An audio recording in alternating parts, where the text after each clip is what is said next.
In this hands-on lab, we're going to explore some of the basic features of S3.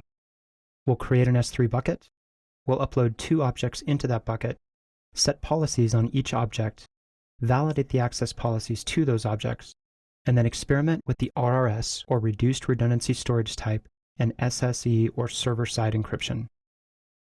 Nothing's required to do this lab, although we do suggest looking at the Introduction to S3 deck, as well as the advanced features of S3 presentation. If you've not yet, go ahead and log into the AWS console and click on S3 under Storage and Content Delivery.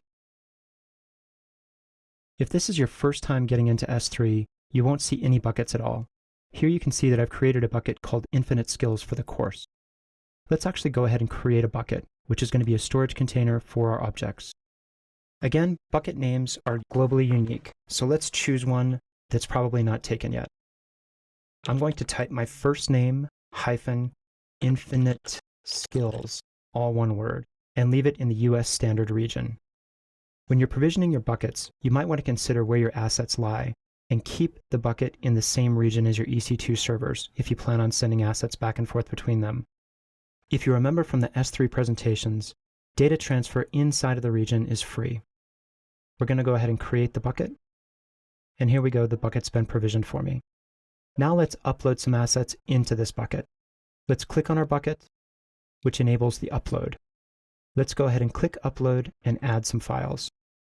Pick any 2 files on your desktop, preferably ones that are semi-small, and choose Open. You can see here that I could either start the upload directly, or I could push details. I always go through and do this when I'm uploading from the browser, setting the details. Here you can either decide to use RRS, which is 4 nines versus the standard 11 at about a 20% discount, or use SSE or server-side encryption. We'll leave both of those unchecked. The next thing I usually do when I'm uploading files is because I want somebody to see them. I will usually click Make Everything Public here, but we won't do that. Let's go ahead and leave it as the default. You could also set metadata on these files. We can see here that figuring out the content type automatically happens on your behalf. Let's go ahead and push Start Upload. You can see that my files uploaded pretty quickly. Let's go ahead and click on one of them, and then click on Properties. Here you can see that my file has been given a URL. Now this does not necessarily mean that everybody will be able to see this, but let's just verify that.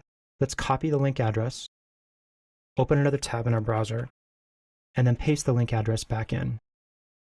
You can see that I do not have access to this through the web because it doesn't know that I'm logged in or not. Let's instead change one of the files' permissions to allow access to everyone. This is typically what you're going to want to do when you're sharing files.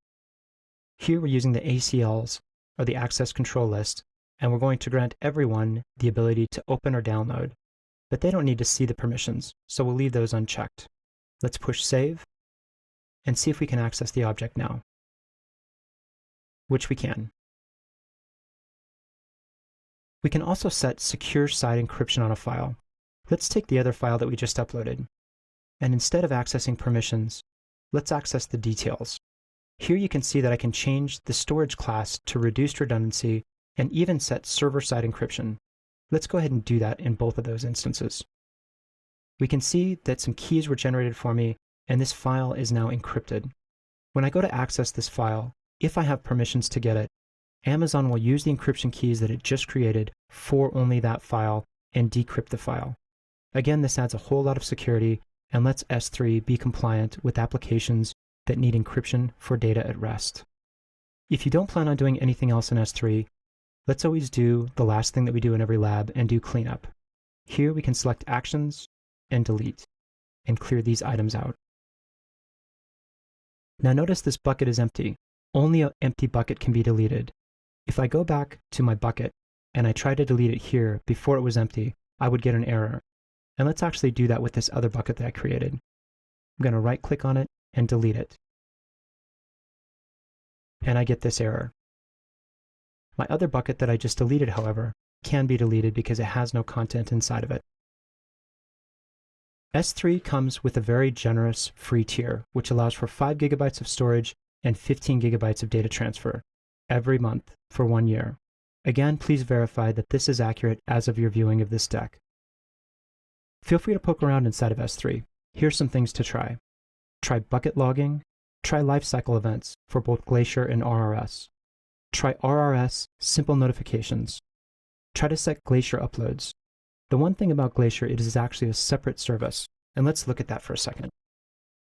If we go back to our web GUI and we click on the little orange cube, we see that Glacier here, although it's actually stored inside of S3, is a separate service entirely.